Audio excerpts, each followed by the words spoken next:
निवेदन करना चाहता हूँ ये कुछ बातें, और मैं इसलिए कहना चाहता हूँ, एक और लंबा आपसे भी मंत्री जी 5 साल तक मैंने आदत पूर्वक मेरे चैम्बर में बुलाकर आपको कितनी बार चाय पिलाई, आपने एक ही बार पिलाई 5। ते वयोवृद्ध एमएलए हूँ, ग्रैंड फादर नुमा हूँ, कभी बुला के चाय तो पिला लेते अध्यक्ष जी, आप ही कर लेते। अब मैं से ज़्यादा कुछ नहीं कहना चाहता, आपने समय दिया इसको धन्यवाद। जय हिंद, जय भारत। चुनाव लड़ने का मूड है अगला, मतलब माननीय गुलाब चंद जी कटारिया।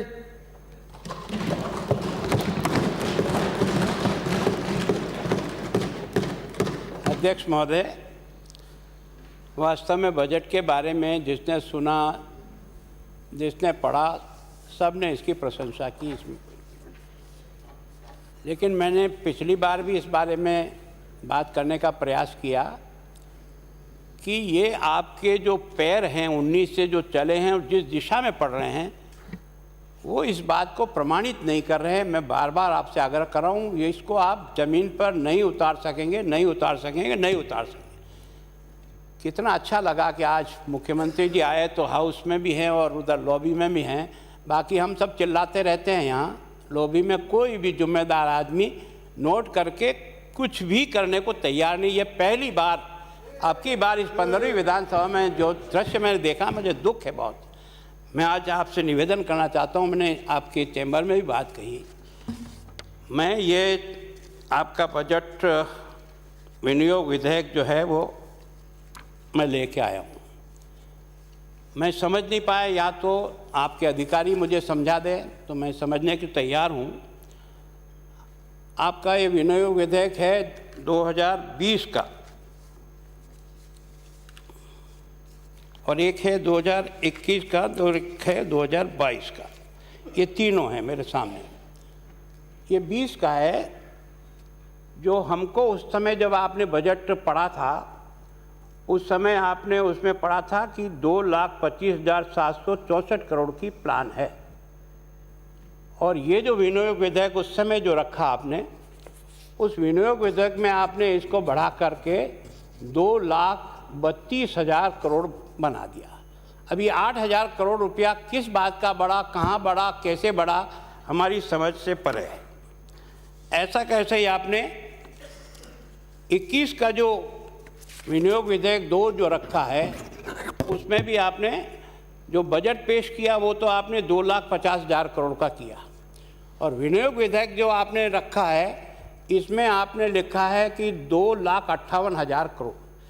ये 8,000 करोड़ रुपया इसमें कहीं हमें मिल नहीं रहा फिगर में। अगर आपको समझ में आए और कोई बताना चाहे तो बता दे। आज भी ये जो आपका राजस्थान विनियोग विधेयक संख्या 2 विधेयक 2022, जो आपने ये जो हमको बजट की किताब दी, इस बजट की किताब के 119 पेज पर, ये 119वां पेज है। इस 119वें पेज के ऊपर आपने लिखा है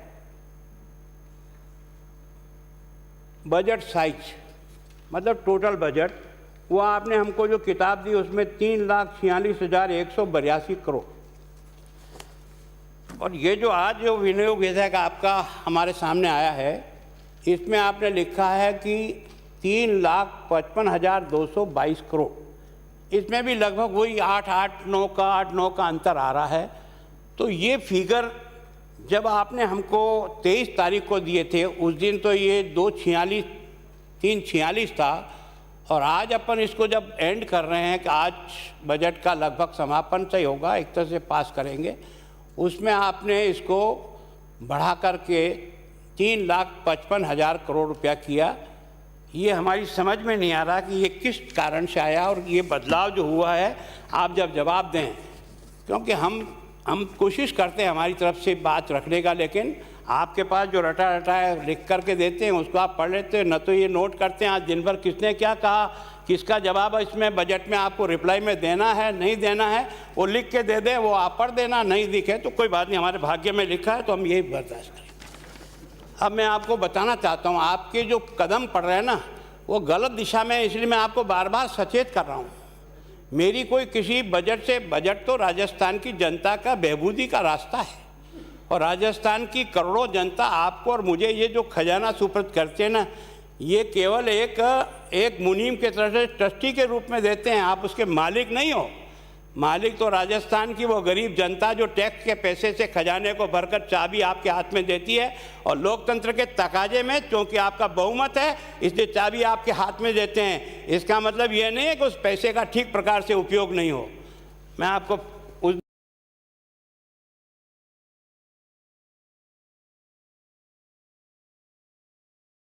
चाहता हूँ, आपने देखा होगा कि ये जो हमारा राजस्व प्राप्तियाँ जो आप बजट जब एस्टिमेट करते हैं, आपके विद्वान साथी बैठ करके कैसे बजट का एस्टिमेट करते हैं, कैसे आरी में जाते हैं और एक्चुअल में आते हुए कहाँ चले जाते हैं, इतना बड़ा अंतर अगर रहता इन तीनों में, इसका मतलब या तो बजट बनाने की मेहनत नहीं हुई, या चाहे जिस प्रकार से आंकड़ों को फिटिंग करने का प्रयास किया।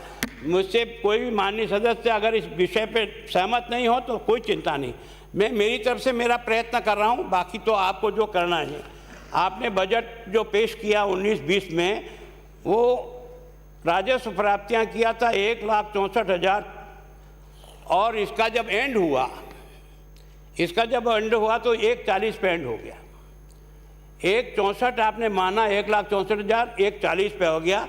ये जो 23,000 करोड़ रुपए का अंतर है ना, बी में और एक्चुअल में जब आया तो आपके कदम दिखा रहा है कि आप लोगों को थपथपी करने के लिए और मेज थपथपाने के लिए इन आंकड़ों का जाल बनाने का प्रयास करते हो। ऐसा आपका आंकड़ा ये जो हर साल का बजट बता रहा है। फिर आप आइए 20-21 में।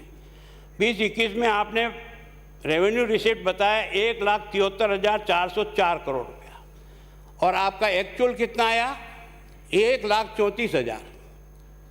1,34,000 रेवेन्यू, उसमें कोई आपको और कुछ नहीं, जो रेवेन्यू का आपके पास जो कुछ भी साधन है उनको आकलन किया और आपसे 39,000 करोड़ रुपया आपने रेवेन्यू में कमी आया।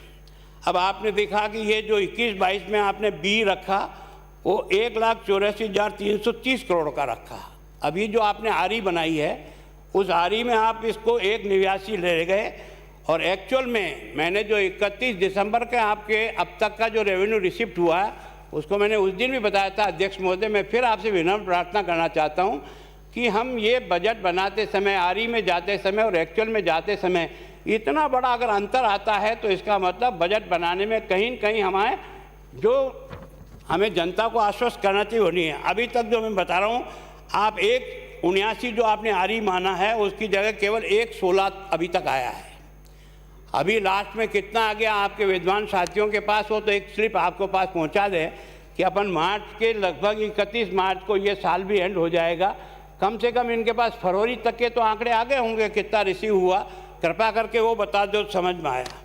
अब जो आपका एक तरह से पिछली बार जो 1,34 था रेवेन्यू रिसिप्ट, अब आप सीधा ही 2,14,000 पे जा रहे हो।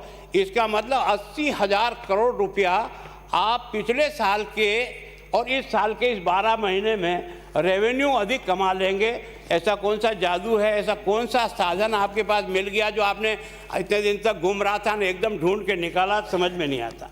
अब राजस्व घाटा है ना, हम लोगों को यहाँ थपथपी कराने के लिए आप राजस्व घाटा जब घोषित करते हो तो आपने 19-20 में राजस्व घाटा जो हमको बजट के समय जो किताब हमें पकड़ाई थी उसमें आपने 27,000 करोड़ की समझी थी, और साल का जब अंत हुआ था तो राजस्व घाटा पहुंच गया 36,300 करोड़ रुपया, है ना। 27,000 आपने अनुमान किया, बजट का जब एग्जेक्ट आया तो 36,000 हो गया, है ना। इसी तरह से आपने 20-21 में हमको जो राजस्व घाटा मतलब रेवेन्यू रिसिप्ट और रेवेन्यू इन्वेस्टमेंट इन दोनों का अंतर राजस्व घाटा है, वो आपने बताया था कितना 12,345। हमने थपथपाई, बहुत अच्छा प्रशासन का काम हुआ। अब की बार रेवेन्यू रिसिप्ट जो सामान्यतः होनी नहीं चाहिए, बजट ये चाहता है कि रेवेन्यू में कम से कम किसी प्रकार का घाटा ना हो, वो सबसे बढ़िया बजट होता है, लेकिन कोई बात नहीं, होता है हर समय।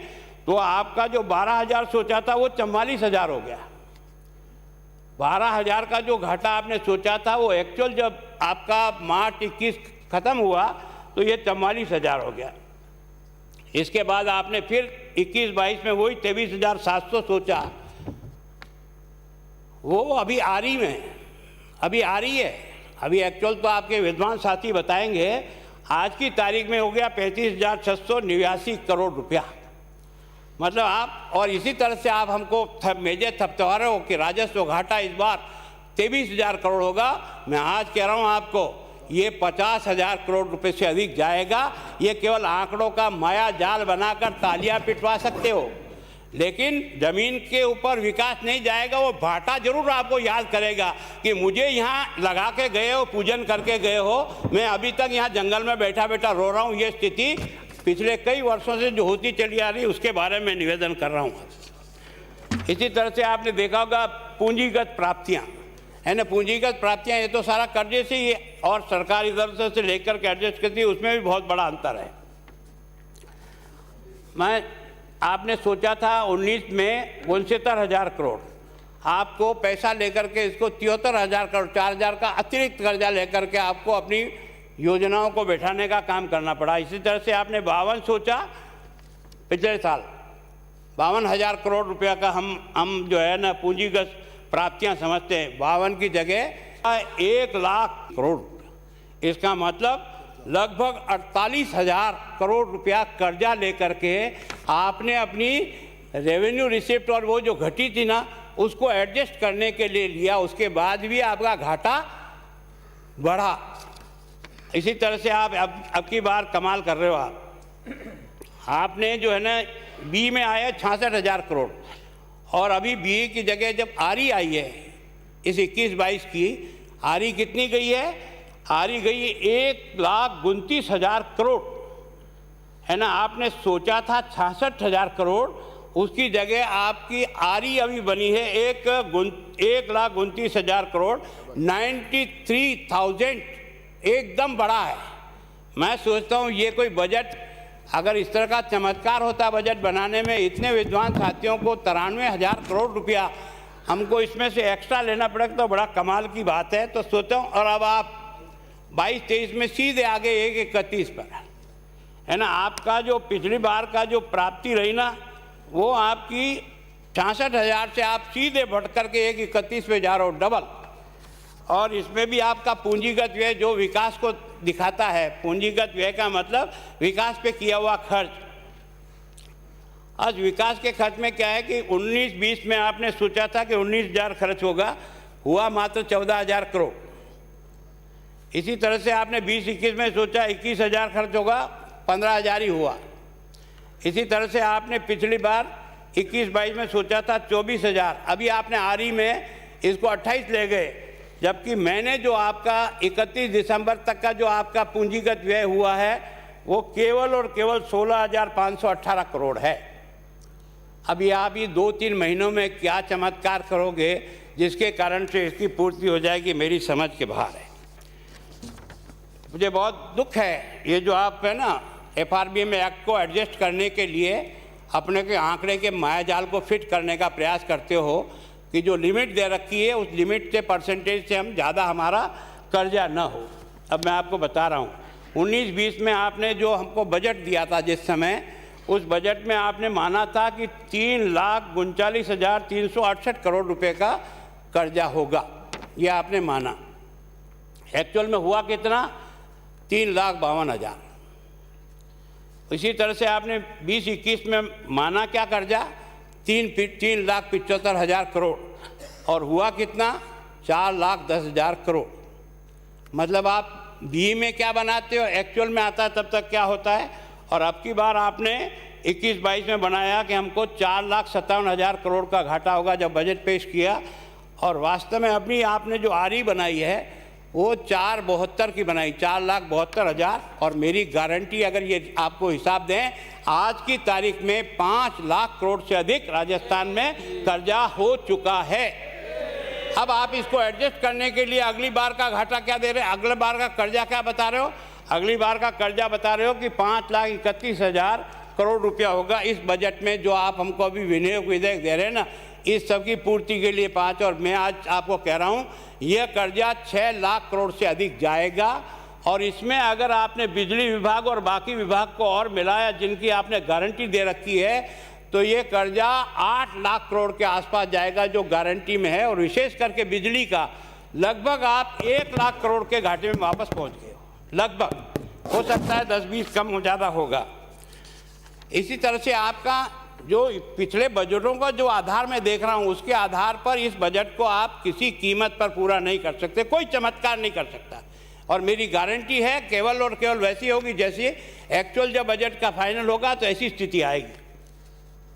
आपने सामाजिक सेवाओं पर जो व्यय है वो भी आपका ऐसा ही बताता है कि आपके जो पिछले कदम है ना, वो जिस दिशा में गए हैं वो केवल और केवल जनता को गुमराह करके झुंझुना पकड़ाने वाला काम है।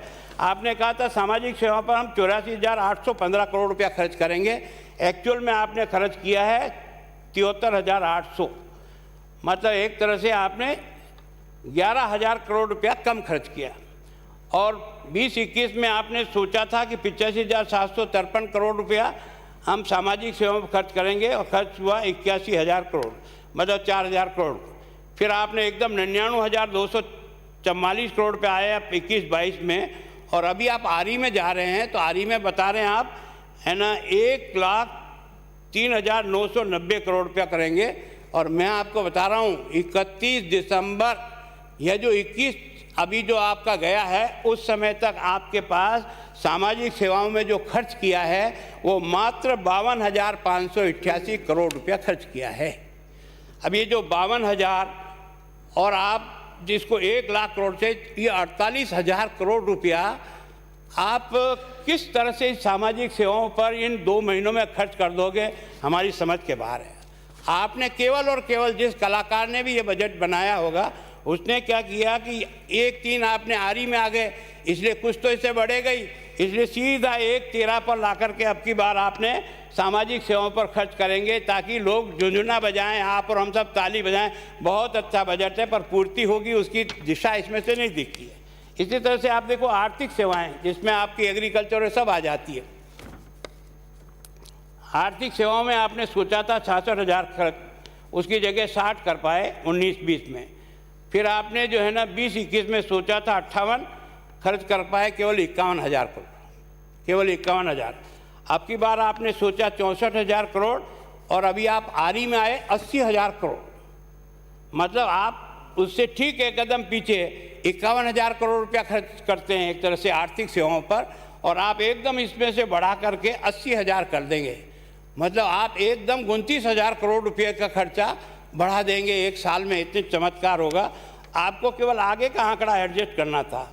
अब ये जो आपने 80,000 का जो आरी सोचा ना, ये आपका मैंने दिसंबर का आंकड़ा निकाला है, तो इसमें अभी तक आर्थिक सेवा पे आप खर्च कर पाए वो केवल 41,145 करोड़ रुपया खर्च कर पाए। अब ये 41 खर्च किया है और आपको 80 करना है बराबर, है ना। जो काम आपने 10 महीने में किया, 9 महीने में किया, वो काम आप 2 महीने में बराबर 40,000 करोड़ का कर दोगे। ये चमत्कार ही दिखता है मुझे तो, और इससे अधिक कुछ नहीं दिखता है। इसी तरह से आपका, मैं ये आंकड़े आपको इससे थोड़ा बोरियत तो होती है, लेकिन हकीकत आप इसको समझने का प्रयास करो कि वास्तव में हम बजट जो पेश कर रहे हैं उसको हम धरातल पर कितना उतार पा रहे हैं कि नहीं उतार पा रहे हैं। मैंने सामाजिक और आर्थिक सेवाओं में विभिन्न मदों में राजस्व व्यय, अब आप इसमें देखो ग्राम विकास के लिए आपने जिस प्रकार से अब की बार बजट बढ़ाया 27,000 करोड़ रुपया एकदम, है ना, जबकि आपका पुराना क्या है 13,000 था, 12 खर्च कर पाए, 12 था 11 ही खर्च पर आए, और पिछली अब की बार आपने एकदम 11 से उठा करके 27,000 करोड़ रुपया आप ग्राम विकास पर खर्च करेंगे। अब ये आपने उद्योग को देखो आप, है ना, आपने सोचा था 556 करोड़ करेंगे, 402 करोड़ कर पाए। उसके बाद आपने उद्योग में नीचे आए, 414 ही आपने बजट रखा और 268 ही खर्च पाए, है ना। 414 का ही बजट रखा था 20-21 में और खर्च किया। ये कोई न कोई बजट की मॉनिटरिंग करता नहीं है। पैसा आपके पास होते हुए अगर वो खर्च नहीं होता है या उसका विकास नहीं होता उद्योग का या खनिज का, तो इसका मतलब या तो डिपार्टमेंट सो रहा है या मॉनिटरिंग करने वाला सो रहा है, दोनों में से कोई न कोई जरूर सोया है। इसी तरह से आपने देखा होगा कि ये जो 21-22 में जो अभी आपने, वो उसमें 744 करोड़ रुपया 774 खर्च करने का सोचा, और अभी जो आपका आरी है, आप भी की आरी है, वो आपकी आरी ही 473 बता रही है। है ना 774 तो आप बजट में लाते हो, और जब आरी आती है तो इसमें आपको 473 करोड़ हो जाती है। मतलब उद्योग और खनिज घट जाएगा विकास की दृष्टि से, और अब की बार आपने इसीलिए इसको 487, इसका मतलब बाकी समय बढ़ा, उद्योग और खनिज में आपने इसको घटाया। इसके पीछे कोई राज हो तो समझा देना। वैसे ही बाकी परिवहन के और सभी आर्थिक सेवाओं के बारे में भी है।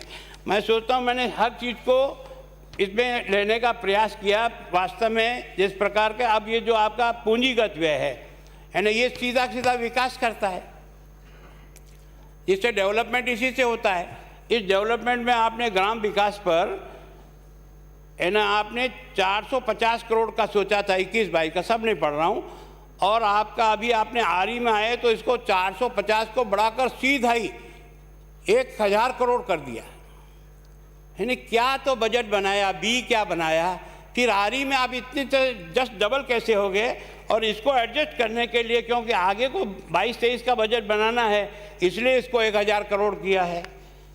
ये लगभग आपके सारे आंकड़े इसी प्रकार से, इसके पुराने जितने भी आंकड़े हैं सब में जो आपने सोचा उससे माइनस कम खर्चा आपने किया। तो इसमें आप कैसे बढ़ा करके इस तरह से प्लस प्लस प्लस करेंगे, मैं तो समझ के बाहर है। ऊर्जा में भी आप ज़्यादा करेंगे, हर एक में ज़्यादा बताया है। अध्यक्ष महोदय, मैं एक थोड़ा सा आपके पास आंकड़ा रखना चाहता हूँ कि वास्तव में हम किस तरह से बजट बनाते हैं और किस तरह से, केवल मैं थोड़ा सा आपको नमूना देना चाहता हूँ। ये जो 21-22 का बजट है, इसमें राजस्व प्राप्ति इन्होंने 184 जो सोची थी, अभी तक जो इन्होंने आरी में 189 की है, अभी तक 31 जनवरी तक के आंकड़े मुझे मिल गए। अभी तक आपके पास 1,32,000 रुपया कुल आया है, 1,32,000 कुल आया है। 184 आपने सोचा। इसी तरह से आपने कर राजस्व में आपने सोचा था कि हमको 1,30,000 करोड़ मिलेगा, केवल 92,000 मिला, 71% बजट हुआ। अकर राजस्व में आपने सोचा था कि हमको 17,698 करोड़, केवल 12,000 करोड़ रुपया मिला। इसका मतलब आपने सोचा था कि 2,33,158 हमको मिलेगा प्राप्तियाँ, राजस्व और पूंजीगत दोनों मिला करके, उसमें से केवल 170 आपके पास आई है ना, और पिछली बार तो इससे भी कम था। तो एक तरह से सभी में आपका यही है। पूंजीगत में भी इसी प्रकार से आपने सोचा था 27,000 मिलेगा हमको, 21-22 में मिला 18,000।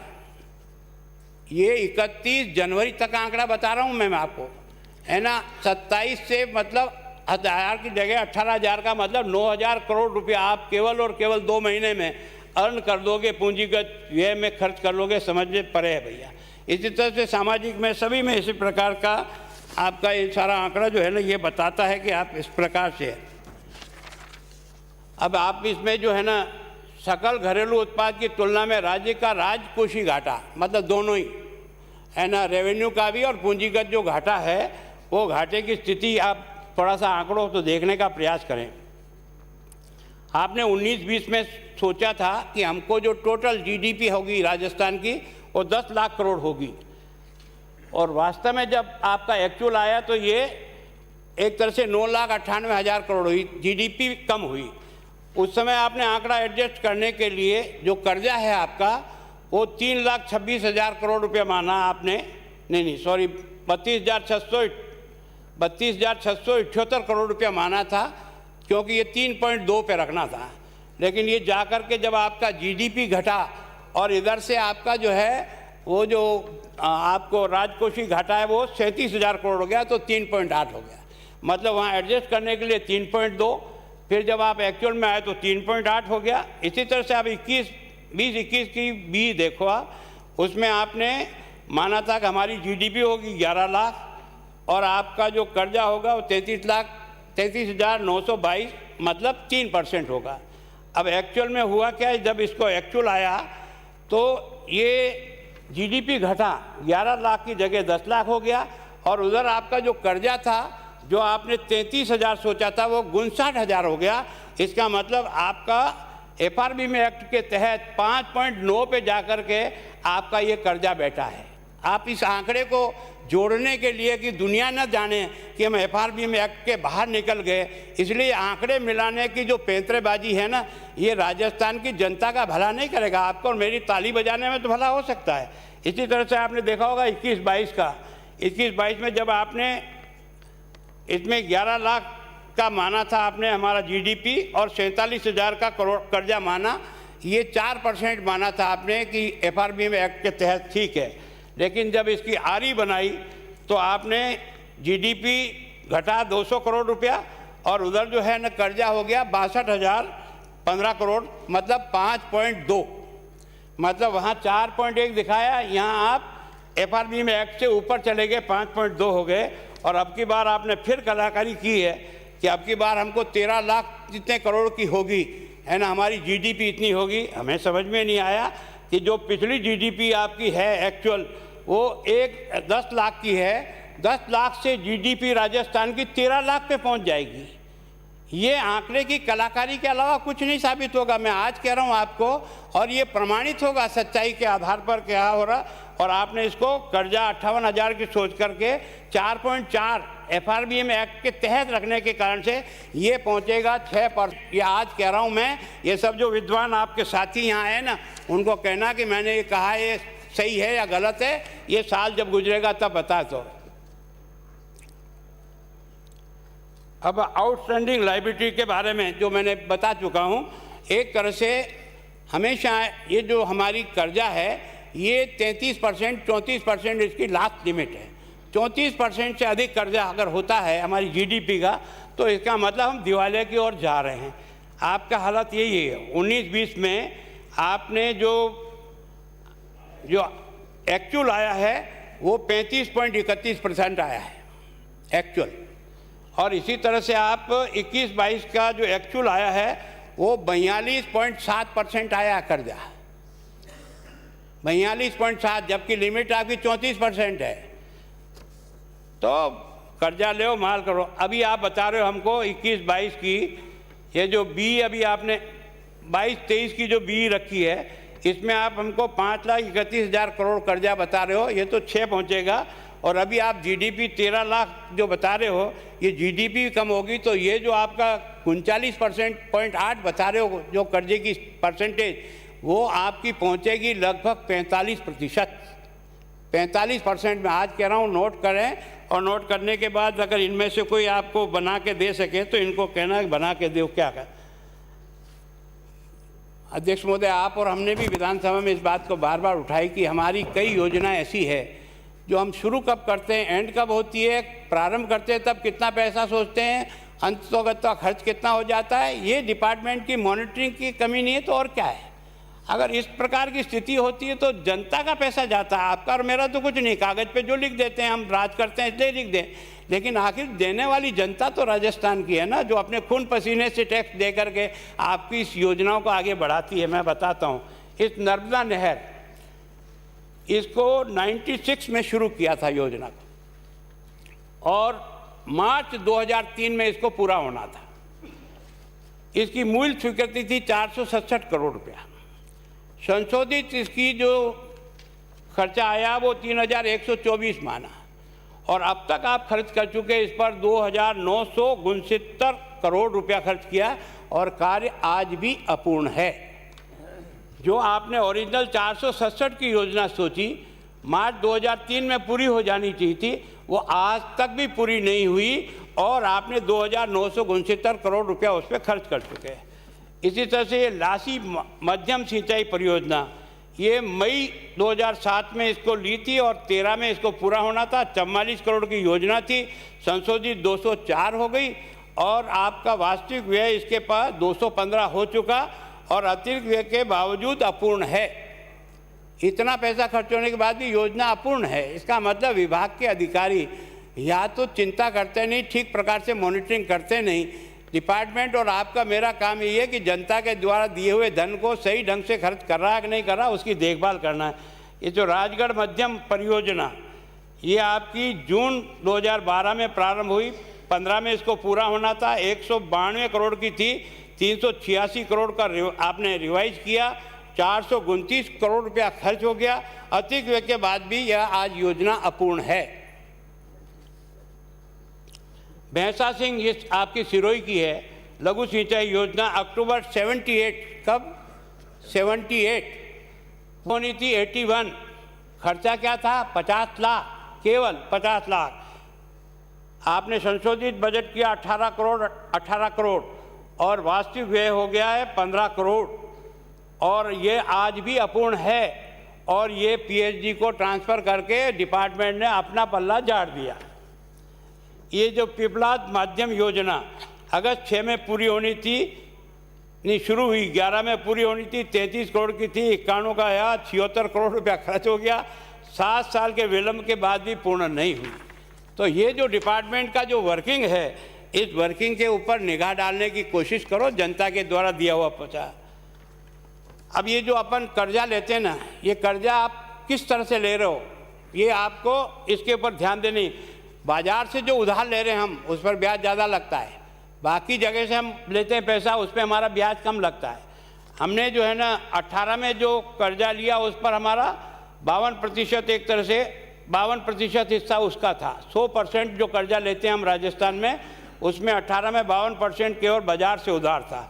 फिर उसके बाद 19 में ये 59% हो गया, फिर उसके बाद 20 में ये 65% हो गया, फिर उसके बाद 21 में 71% हो गया और आज की तारीख में बाजार से लिए हुए कर्जा में 75% केवल हम बाजार से कर्जा लेकर के हैवी ब्याज दे रहे हैं। तो मैं सोचता हूँ कि सब चुकाएगी राजस्थान की जनता, ना आप चुकाओ ना मैं चुकाऊँगा, पर चुकाएगी वो जनता। उसके ऊपर कुछ मेहरबानी करो, कृपा करो उसके ऊपर कि उसके साथ ये अन्याय नहीं होगा। अब विभाग में किस प्रकार की चोरियां, अनियमितताएं और बजट को बर्बाद करने का जो काम करते हैं, वो आपने देखा होगा कि अभी जो सीएजी की रिपोर्ट आई है 2020 वाली, एजी की रिपोर्ट आई है, उस अपने राजस्व विभाग में 55 प्रकरण ऐसे हैं जिसमें 1259 करोड़ रुपया वेस्टेज हुआ है।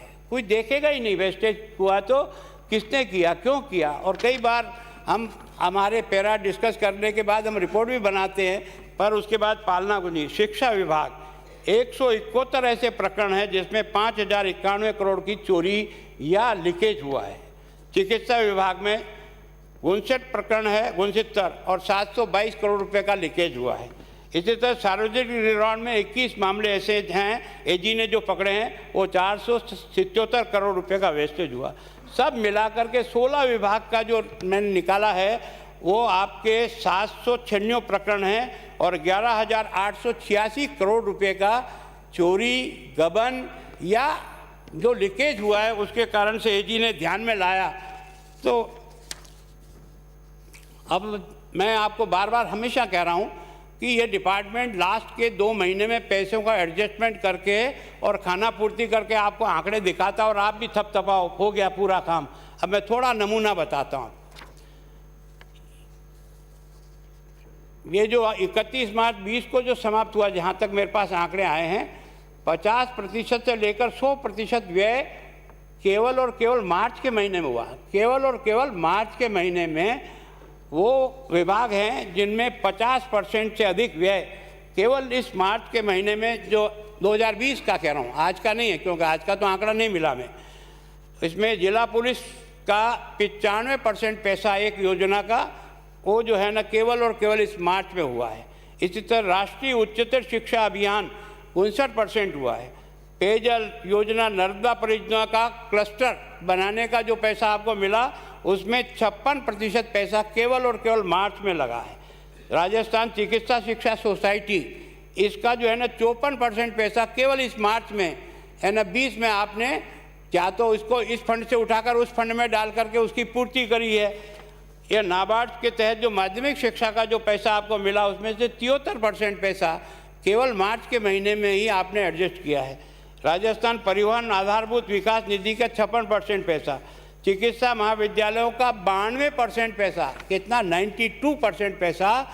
ये जो चिकित्सा महाविद्यालय जो आपने खोले ना, इनका केवल और केवल मार्च के महीने में 92% पैसे का मतलब एडजस्टमेंट हुआ। उसमें बताया सिंचाई में 84%, और कुछ तो इससे भी कमाल के हैं। ये विभाग ऐसे हैं जिनमें 100% पैसा केवल और केवल मार्च में ही हुआ है, केवल और केवल मार्च में। वो है शिक्षा, कला, संस्कृति की नाबार्ड के तहत जो योजना है। जनजाति विकास विभाग के मंत्री महोदय, ये जो आपका सहकारी संस्थाओं का जो ब्याज का भुगतान है वो इसी मार्च में हुआ है। स्मार्ट सिटी का जो पैसा है वो मार्च में ही 100% इस खाते से उठा के उसका ने प्रधानमंत्री किसान सिंचाई योजना का भी इसी तरह से हुआ है। ऐसे भी कुछ हैं जो जिनका बजटीय प्रावधान का उपयोग ही नहीं हुआ। आश्चर्य है, 165 ऐसी योजनाएं चिन्हित की जिनके लिए आवंटित बजट राशि 2766 करोड़ में से साल समाप्त होने तक एक भी रुपया खर्च नहीं हुआ। अब ये डिपार्टमेंट भी मेरे पास लिखे हुए पर समय की सीमा है। मैं सोचता हूँ कि आखिर डिपार्टमेंट के ये इतने बड़े बड़े अधिकारी, योग्य व्यक्तियों को बिठा रखा है, ये करते क्या हैं? अगर ये इस बजट को ही नहीं देखते तो आप और हम तो यहाँ ताली बजा करके जनता को भरोसा दिला के निकल जाते हैं, और वहाँ जा कर के देखो तो पैसा पड़ा है लेकिन उसका किसी प्रकार से व्यय नहीं होता है। अब मैंने पिछली बार भी आपको कहा था, कई बार हमको ये बार बार आप कहते हैं केंद्र हमको पैसा नहीं देता, क्योंकि केंद्र आपसे उपयोगिता प्रमाण पत्र मांगता है। अगर आप उसको सबमिट करते हो तो अगली किस्त देता है, और अगर आप सबमिट नहीं करते हो तो आपको अगला जो आपका पैसा बनता वो नहीं देता है। मैं आपको केवल, मेरे पास जो लास्ट फिगर मिला था वो 18-19 का ही मिला है, जो है ना, एक तरह से ये सारे मिलाकर 770 प्रकरण हैं जिनका 940 करोड़ रुपया ऐसा जिनका अभी तक यूज ही नहीं गया है। कब से? ये मैं 18-19 का पढ़ रहा हूँ आपको। अगर इसके बारे में आपकी कोई लेटेस्ट जानकारी हो तो वो बता दीजिए। एक मैं मुख्यमंत्री जी आपसे निवेदन करना चाहता हूँ कि ये जो खनन पट्टों का जो मामला है, प्रधान और अप्रधान खनिज के बारे में, ये जो अपना चूना पत्थर है, इस चूना पत्थर को पहले एक तरह से अप्रधान खनिज में मानते थे, पर अब 2015 से केंद्र ने कानून में बदल करके इसको प्रधान खनिज के ऊपर जो है ना, जो भी प्रधान खनिज है उसको आप नीलामी से ही कर सकते हो। राजस्थान में हमारी है ना 445 खाने हैं, जो खाने केवल और चूना बनाते हैं और मकानों को बनाने में काम में आते हैं, वो संख्या अब बहुत कम हो गई। बाकी सारा का सारा ये जो पत्थर है वो सीमेंट फैक्ट्रियों को जा रहा है। इस सीमेंट फैक्ट्रियों को जाने वाले, अभी आपने 8 ब्लॉक की नीलाम किए, उसमें आपको हजारों करोड़ रुपया मिला। अगर ये 455 जो आपकी लीज है, इन लीज को भी इसके आधार पर देख करके अगर आप इसको ओपन ऑक्शन पे करें तो मैं सोचता हूँ राजस्थान को जो बजट की हमें कमी महसूस होती है उसकी पूर्ति होनी। अब आप ये जो बार बार हर बार कहता है हमने ये बांट दिया, हमने यूँ कह रहे, ये प्रधानमंत्री जी का बड़प्पन समझो कि देश में इस कोरोना आने के साथ हंसने की जरूरत नहीं है। सच्चाई को भी सच्चाई कहने की आदत बनाओ, नहीं तो ये तो आते हैं और चले जाएंगे 2 दिन बाद। समझ, इसको ठीक से समझो। यानी ये मैं सोचता हूँ ये तो आत्मनिर्भर भारत में 26 मार्च 2020 के दिन उन्होंने आत्मनिर्भर भारत के अंदर 81 करोड़ 35 लाख लोगों के लिए है ना एक तरह से मुफ्त अन्न योजना निकाली। वो उनको जिनको राशन मिल रहा था उसके अलावा उनको एक्स्ट्रा 5 किलो चावल या गेहूं और 1 किलो दाल दी है। और ये कितने समय तक दी? 8 महीने तक पहले और 8 महीने तक अभी, 16 महीने तक आपको अनाज दिया। फिर भी उसके लिए एक शब्द आपकी डिक्शनरी में नहीं लिखा है कि उसके लिए हमने किसी को भूखे नहीं मर दिया। काका जी ने दिया था वहाँ से, इनकी आदत में नहीं है। मतलब एक शब्द नहीं बोल सकते आप लोग कि इतना उन्होंने, मैं बताता हूँ आपको कितना अनाज दिया, उसके बाद भी एक शब्द आपके मुंह से नहीं निकलता है। और फिर कहते हो हमको दिल्ली नहीं करता दें। रोज तो आप मुझे सुई चुभाओ और फिर कहो गुलाब जी मेरी तरफ देखो, मुझसे क्या देखूंगा? समझ नहीं आया। 2020 अध्यक्ष महोदय, मैं आपको इनका कह रहा हूँ, राजस्थान को भारत सरकार ने किया 17,65,776 मैट्रिक टन, और उसमें से राजस्थान ने उठाया 17,58,521 मैट्रिक टन उठाया है। इसी तरह से 21 में आपको 14,76,363 ये जो मैट्रिक टन दिया, उसमें से 14,53,725 आपने उठाया, और इन सब का योग मिलकर के बनता है 32,42,139 मैट्रिक टन आपको खाद्यान्न केंद्र सरकार ने इस अन्न योजना के तहत राजस्थान को दिया और राजस्थान में 32,12,246 टन ये गेहूं उठाया है। और आप कहते हो हम राजस्थान भुवन ने ये सारा अनाज अगर आप नहीं भेजते तो क्या आप अपने यहाँ पैदा करके भेज देते? ये बात है, कम से कम सच्चाई को कहना सीखो। ये मैंने पहले भी कहा आपको कि कोई इस डिपार्टमेंट को देखने का प्रयास नहीं करता है कि पैसे को यहाँ से हटा करके यहाँ पीडी खाते में डाल देते हैं। डिपार्टमेंट को लगता है मेरे पैसे का यूज हो गया और आपका अकाउंट बता देता है कि शिक्षा विभाग में इतना पैसा था, इतना यूज हो गया। लेकिन ये जो पीडी खातों में ट्रांसफ़र होता है लास्ट के समय में, उनकी हालत देखो। 31 मार्च 21 को कुल 1928 पीडी खाते थे, बाद में 77 और बढ़े और 49 को आपने 5 साल के अधिक समय हो गया, इसलिए वो ख़त्म हो जाते हैं, उनको निकल जाते हैं। इस सारे में मिला करके इस पीडी खाते में 37,714 करोड़ रुपया जमा है, 37,714 करोड़ रुपया। और उसमें से आपने ये जो 26,970% जो है ना, ये तो संचित निधि से, जो हमारी संचित निधि है उसमें से आपने पीडी खाते में डाला है। और आज की तारीख में भी राजस्थान में 14,383 करोड़ रुपया पीडी खाते में पड़ा है। ये एक तरह से जब पैसा बच जाता है और खर्च नहीं कर पाते हैं तो ये एक सुरक्षित खाता बन गया, जिसके अंदर ट्रांसफ़र करके आप अपने बजट की ये बता देते हो कि हमने इसमें जो है ये पूर्ति कर दी। सार्वजनिक क्षेत्र के ये जितने उपक्रम हैं, अब आपको नाराज़गी तो होती है, लेकिन इन हाथियों को बांध करके डूबने से क्या अच्छा है? समय रहते इसका ठीक उपयोग करो या इसको राइट ऑफ करने का प्रयास करो। कब तक राजस्थान की जनता इस तरह से पैसे देती रहेगी? मैं आपको 46 सार्वजनिक उपक्रम में से है ना आपको बताता हूँ, जिनके ऊपर कर्जा घाटा 95,591 करोड़ रुपए का आज की तारीख में वो घाटे में है। इसमें अपन रोडवेज भी डिस्कस करते हैं, बाकी डिपार्टमेंट डिस्कस करते हैं। आप चाहे तो ये सारे डिपार्टमेंट भी मेरे पास लिखे हुए हैं कि जिन डिपार्टमेंट में इस प्रकार से जो है ना घाटा हुआ। अब आपको एक जैसे बजाओ ताली, आप सब लोगों ने कहा बजाओ ताली, मैं आपको कह रहा हूँ अब ये जो आदेश है ना, ये आपकी ताली को बजा रहा है। वहाँ आपके कहने से नहीं बजाएंगे, बैठ जाओ। ज़्यादा होशियार बनने की कोशिश मत करो, थोड़ा सा जनता से चिढ़ाओ तब जाके पता लगेगा। इतनी हैंकड़ी करने की जरूरत नहीं है, कम से कम नहीं। कभी कभी क्या है कि उनको लगता है ना समय के पहले जो ऊंच जाते हैं तो पैर जमीन से छूट जाते हैं। समय बताएगा दोस्तों, समय रगड़ाई नहीं हुई, रगड़ाई नहीं हुई। अध्यक्ष महोदय, एक 15/3/22 का एक आदेश निकला है, वो निकाला है हमारे कान्हा राम जी, निदेशक शिक्षा विभाग। इसको पढ़ करके आपको ताली बजाने का अर्थ समझ में आ जाएगा। ये आदेश ये है, विद्यालय क्रमोन्नत के प्रस्ताव शिक्षा मंत्रालय भारत सरकार के निर्धारित प्रपत्र में उपलब्ध कराने का क्रम करें। इसका मतलब सेकेंडरी से हायर सेकेंडरी बनाने का 100% पैसा केंद्र सरकार ने अपनी योजना में देकर के आपको तो डायरेक्शन दिया है। आप हमने 3,000 कर दिए, क्या कर दिए? ये तो केंद्र सरकार की योजना के तहत आपने ये प्रस्ताव बना के उनको भेजना है और उसके तहत होता है। आप ये बजाओ ताली, ये बजाने चाहिए।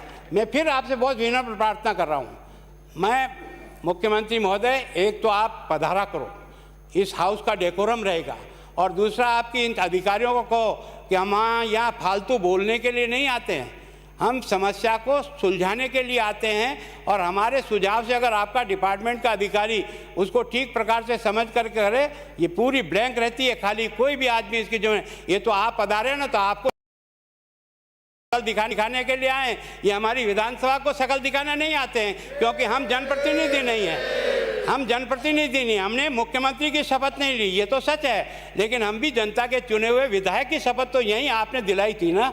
तो हम लोग क्या, इतने लोग जो आते हैं वो कोई अपने दिल दिमाग से काम करने के लिए नहीं आते, हम आपकी मदद करने के लिए नहीं आते। हम ये चाहते हैं कि इस प्रकार का जो बर्ताव हो रहा ना, ये बर्ताव उचित नहीं है। मैं आपसे फिर विनम्र प्रार्थना कर रहा हूँ, इस हाउस का डेकोरम खत्म हो रहा है, कम हो रहा है, और मैं चाहता और मैं चाहता हूं कि ये केवल और केवल जादूगिरी दिखाने से बजट नहीं बनता है। ये आपने बजट में जादूगिरी दिखाई, इस जादूगर का खेल जमीन पे उतार दो तो हम पहले आदमी होंगे जो आपका खुल करके समर्थन और सहयोग और आपकी तारीफ करेंगे। लेकिन केवल और केवल झुंझुना पकड़ा करके भाटे लगवा दो और ये कि यहाँ आ रहा है, क्या आ रहा है? भाटा आया है। अभी तो 17 साल तक योजनाएं पड़ी रहती है और मैंने कुछ नमूने आपको बताए हैं। इस प्रकार के नमूनों की जांच कौन करेगा? इसको कौन देखेगा? कौन इसको ठीक करेगा? मेरी विनम्र प्रार्थना है, इस बजट के जो आपने पुराने पेश किए, जो 19 से मेरे पास उपलब्ध हुए, मैंने आपके सामने रखा है और ईमानदारी से उनकी पूर्ति नहीं हुई, इसकी पूर्ति भी नहीं होगी। ये भी वैसा ही है जैसा केवल झुंझुना पकड़ा करके लोगों को केवल भाव आने के लिए तैयार कर दो, सच्चाई से बहुत दूर है, बिल्कुल जनता को गुमराह करने वाला है। जैसी आपकी परिपाटी पड़ी हुई है, 10 दिन में कर्जा माफ हुआ नहीं, ज़मीनें बिक रही। आपने कहा सब लड़कों को बेरोजगारी भत्ता मिलेगा, वो भटक रहा है। वैसी ही दुर्गति इस बजट की होगी। ये मैं आज आपके सामने इस सदन में कह रहा हूँ, रिकॉर्ड पर नोट करा रहा हूँ। इसका परिणाम वो पहाड़ निकली चूहिया जैसा निकलेगा इसमें से। धन्यवाद। अध्यक्ष महोदय, मैं प्रस्ताव करता हूं कि सदन का समय आज की कार्यसूची पूर्ण होने तक बढ़ा दिया जाए। बढ़ाया जाता है। मनमुकुंद,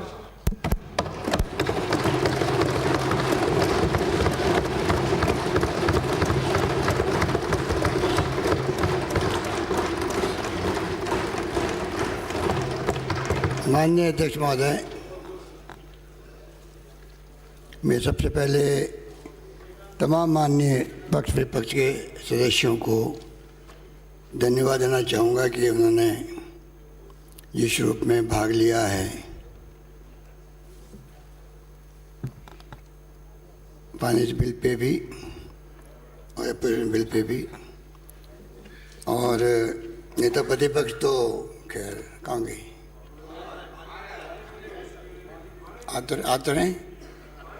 आते रहे ना। हाँ, हमेशा की तरह वो अभी अंदाज में बोलते हैं। अंदाज को बदलना भी चाहिए कभी कभी, ठीक है, क्योंकि पूरा समय लेके आंकड़ों के अंदर रहते हैं। अध्यक्ष महोदय, पिछली बार ही मैंने कहा था आंकड़े बहुत जरूरी है, आंकड़ों के आधार पर ही